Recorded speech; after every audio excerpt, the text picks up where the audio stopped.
Gracias por seguirnos en El Mundo desde el Sur. Soy Luis Francisco Blandón. Novena cumbre de la CELAC que hace un llamado urgente a la unidad regional frente a muchos desafíos, por supuesto los aranceles de Estados Unidos, la política contra la migración.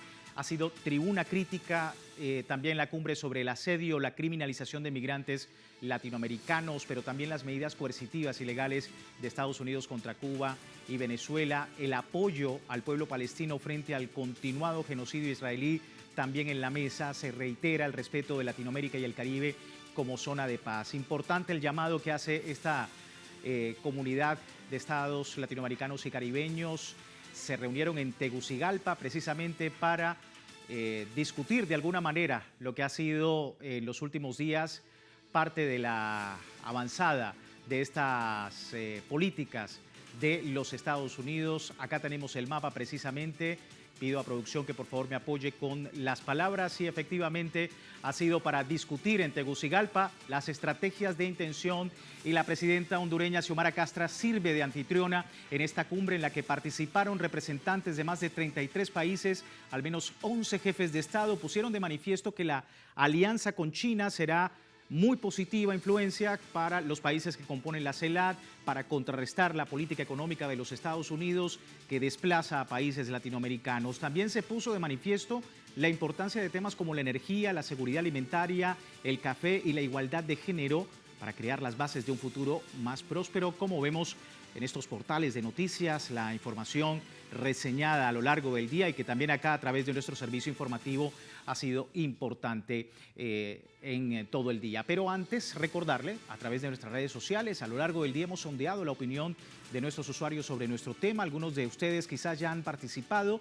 respondiendo la pregunta que le hicimos al respecto. Novena cumbre de la CELAC hace un llamado urgente a la unidad regional frente a la guerra arancelaria de Estados Unidos y su política contra la migración latinoamericana. ¿Por qué es importante el mensaje del bloque en estos momentos? Ahí las opciones. Es un frente regional contra el orden neoliberal. No hay salida individual a los desafíos de Estados Unidos.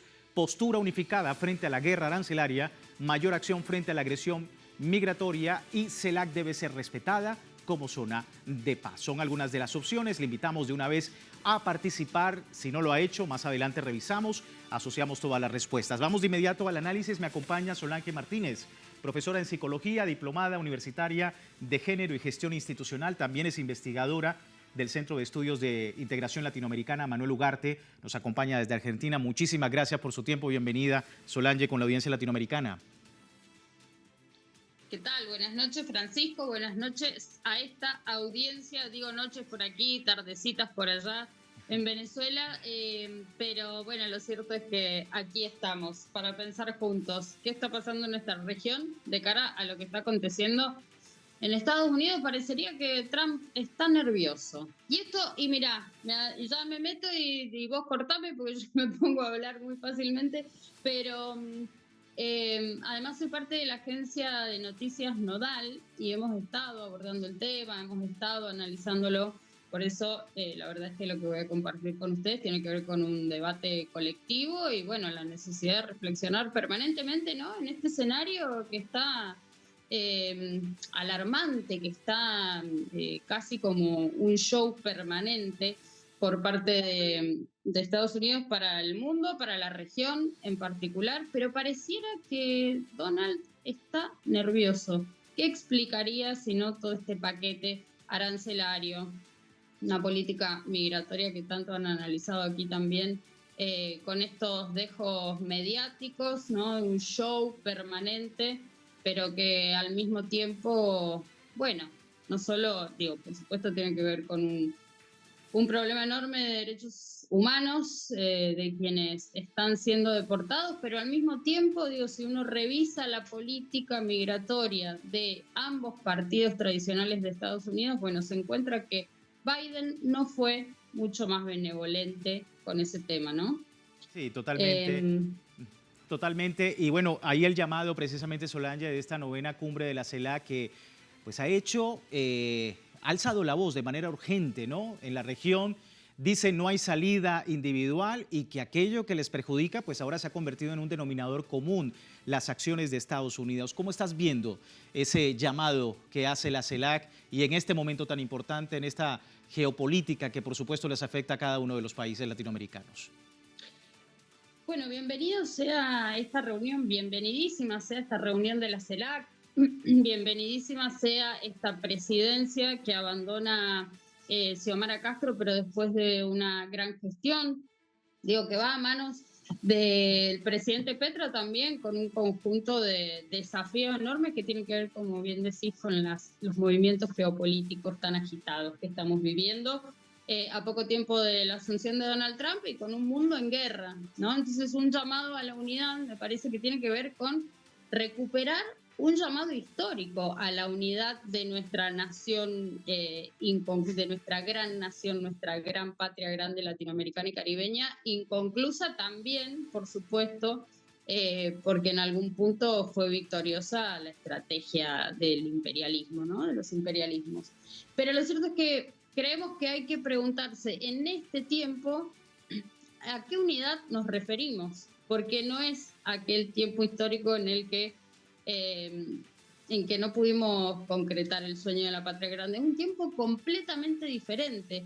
Y entonces es importante poder leer este accionar norteamericano tan virulento en el marco de la guerra intestina que tiene Estados Unidos, sus redes financieras y tecnológicas, con las redes financieras y tecnológicas con asiento y con orientación china, ¿no? Como los dos grandes jugadores de la geopolítica mundial, enfrentándose en nuestro territorio en particular, con intereses muy claros. Digamos, por supuesto que las cadenas globales de valor siguen necesitando de nuestros recursos naturales estratégicos, tan variados, tan cuantiosos, ¿no?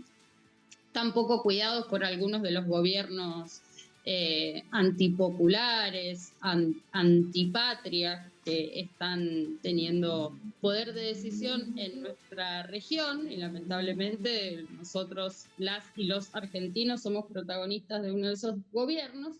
Pero entonces digo, la necesidad de poder leer la política norteamericana contra la región en un intento de avance contra China muy feroz, pero que finalmente es muy probable que, como se ha visto en este encuentro de la CELAC, y la aparición de la posibilidad de alianzas, de profundizar las alianzas, de profundizar los acuerdos, las negociaciones, de profundizar el desarrollo de esa estrategia china, que es la ruta de la seda, bueno, aparece allí, ¿no? Y entonces lo que Trump intenta frenar parecería que lo fogonea, ¿no? Esta disputa no se acaba, está en pleno desarrollo, y para Latinoamérica y el Caribe, para la CELAC en particular, y para los gobiernos nacionales, populares, plurinacionales dentro de ese espacio, bueno, sin ninguna duda, la posibilidad de fortalecer acuerdos con China trae otras condiciones, ¿verdad? En el marco de que sea posible que avancemos en esa unidad estratégica, que no es la misma unidad del siglo XIX, del siglo XX, pero que sin ninguna duda sigue siendo un eje central, la posibilidad de escalar nuestra política en defensa de nuestros recursos, en defensa no solo de nuestros recursos, sino también del desarrollo de los eslabones estratégicos en las cadenas globales de valor, que tienen que ver con la producción del conocimiento, de la ciencia, de la tecnología. Por supuesto, una importante, digamos, arista que se presenta desde lo social, desde lo económico y por supuesto de la integración. Solange, vamos a ver algunas de las principales intervenciones. Iniciamos con Xiomara Castro, presidenta de Honduras, anfitriona de la cumbre, aseguraba lo siguiente: no podemos seguir caminando separados cuando el mundo se reorganiza sin nosotros, pero tampoco podemos unirnos repitiendo las recetas del pasado. El modelo neoliberal promovido por el consenso de Washington en los años 90, depredador y excluyente, ha vaciado nuestra economía. Por su parte, el presidente de Brasil, Luis Ignacio Lula da Silva, destacaba también lo siguiente: la CELAC es la decisión más importante de la región en 500 años de historia. No participan Estados Unidos ni Canadá, es solo América Latina y el Caribe, y nosotros valoramos esto. No hay salida individual para ningún país y nosotros comprendemos eso. Sumamos también la intervención del presidente de Venezuela, Nicolás Maduro, que comentaba también lo siguiente en la CELAC. La unión de nuestros pueblos es una obligación y debe ser construida en base al patrimonio que hemos logrado y aportar, acumular las propuestas. La CELAC tiene que retomar con fuerza la realización de los consejos de ministros, como lo ha hecho Honduras con su extraordinaria presidencia. Felicitaba también a la presidenta Xiomara Castro por el liderazgo virtuoso que ha demostrado para reactivar los consensos de estos ministerios conjuntos de economía, salud, educación, en ciencia y tecnología, en este marco de la cumbre de la CELAC. Solángel, la presidenta Xiomara Castro comentaba que no es un acto ceremonial, sino político. El presidente Lula da Silva manifestaba la importancia de tomar acciones desde el seno de esta CELAC y en momentos, sobre todo, que el Pentágono, a través del jefe del Pentágono, que ha tenido reuniones recientemente en Panamá y que ha llevado, por supuesto, en disputa todo el tema del canal, esa vía interoceánica tan importante. ¿Cómo estás viendo este llamado de la presidenta de no hacer solamente algo ceremonial, sino tomar acciones en vísperas de lo que ha ocurrido y pues todo esta reunión que se está realizando por el Pentágono en el continente? Sí, ojalá pudiéramos hablar solo de esta reunión, ¿no? El Pentágono, lo cierto es que el Comando Sur, el ejército norteamericano, avanza en nuestro territorio latinoamericano y caribeño con distintos acuerdos, hay pero sobrados ejemplos, Perú, Ecuador, en su momento antes de la asunción de Orsi, Uruguay también. Uno mira en la órbita de la estrategia y encuentra que Estados Unidos efectivamente disputa el territorio también en materia militar y logra acuerdos con gobiernos antipopulares, con gobiernos de derecha, de ultraderecha, con gobiernos que tienen tintes neofascistas, que son pero tan evidentes que es imposible caratularlos de otra manera.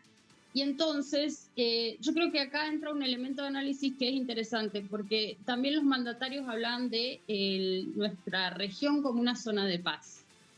Y la verdad es que se trata de una zona de paz porque no hay conflictos interestatales con las fuerzas militares tradicionales, ¿verdad?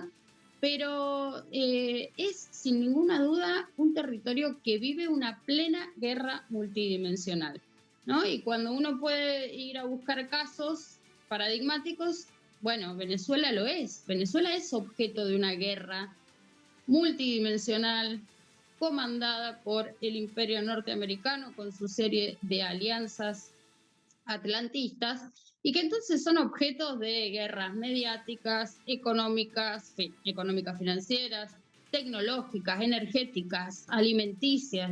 Hay todo un paquete de guerra en contra de nuestros gobiernos populares en la región.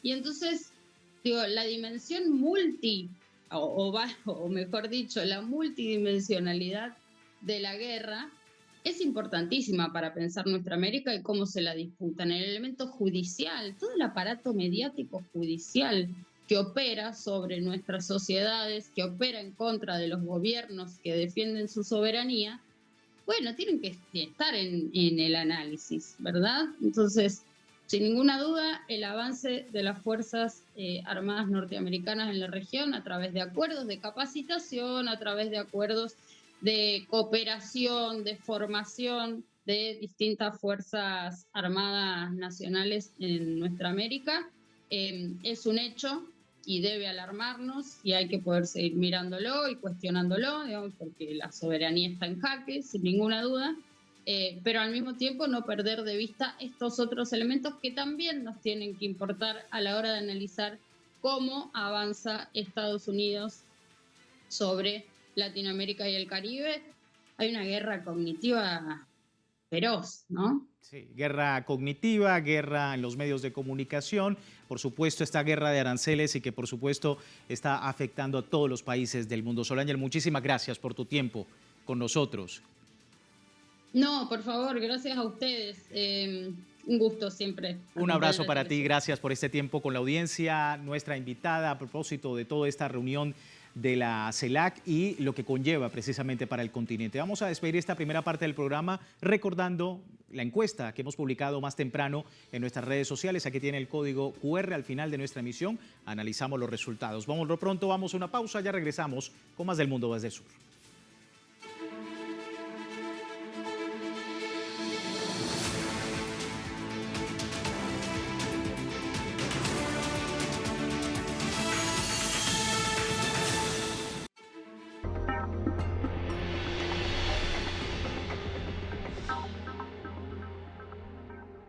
Hace muchos años quitaban todos los lunares y pensaban que así iban a quitar el riesgo de tener melanoma a lo largo de la vida. Y ahora ya se sabe que no. Si a alguien le va a dar melanoma, le va a dar con lunares o sin lunares. Lo que pasa es que es más difícil detectar al lunar en fase temprana si tenemos muchos lunares. Entrevista con Aisa García. Desde Guía tu Cuerpo. Sábado. Solo por Telesur.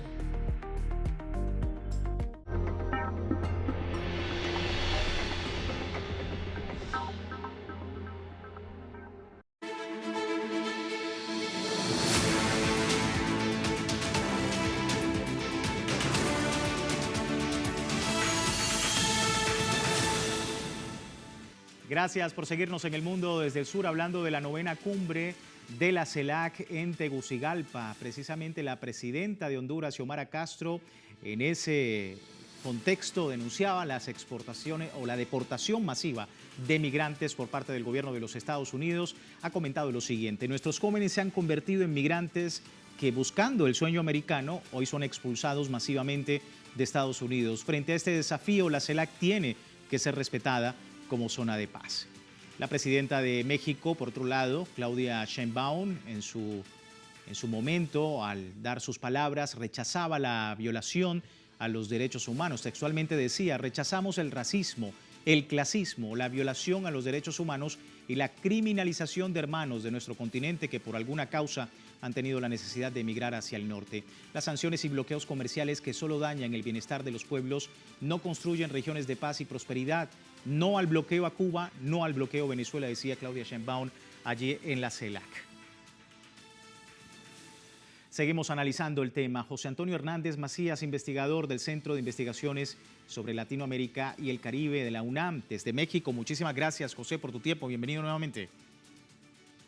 ¿Qué tal? Muy buenas tardes. Siempre un gran gusto estar con ustedes y con toda la audiencia. Un gusto también para nosotros tenerte para poder hablar un poco de lo que ha comentado Claudia Sheinbaum. La criminalización de los migrantes se ha convertido la CELAC en tribuna crítica para estos temas que están afectando de manera muy importante a países de la región. ¿Cómo ves el llamado que está haciendo la CELAC frente a estos temas? Claro que sí. Bueno, lo primero es que me parece que esta cumbre fue un paso más para la consolidación de este mecanismo de integración latinoamericano, ¿no? Efectivamente, como lo han dicho los mandatarios, pues el mundo se está reconfigurando y es muy necesario la unidad de América Latina y el Caribe.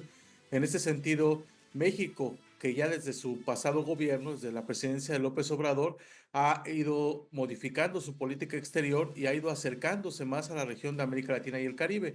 Se dio cuenta, por fin, después de varios gobiernos neoliberales, que vivimos las mismas situaciones, que tenemos los mismos problemas. Entre ellos es el trato de los migrantes por parte de Estados Unidos, ¿no? Porque no solo es hacia los mexicanos, sino es prácticamente a todos los latinoamericanos y caribeños. Y más durante esta presidencia de Donald Trump, en donde es muy cruel decirlo, pero los está usando como carne de cañón en esta guerra que comenzó hacia los países del sur global. No se diga, por ejemplo, el trato que está dando actualmente a los migrantes venezolanos, que prácticamente los está tratando como criminales a todos los migrantes sin tener ningún tipo de estudio previo o algún tipo de derecho humano internacional. Los está usando para asediar justamente a este país hermano. Y eso pasa con la mayoría de los migrantes, por lo que Claudia Sheinbaum me parece que fue muy clara y en este sentido, pues bastante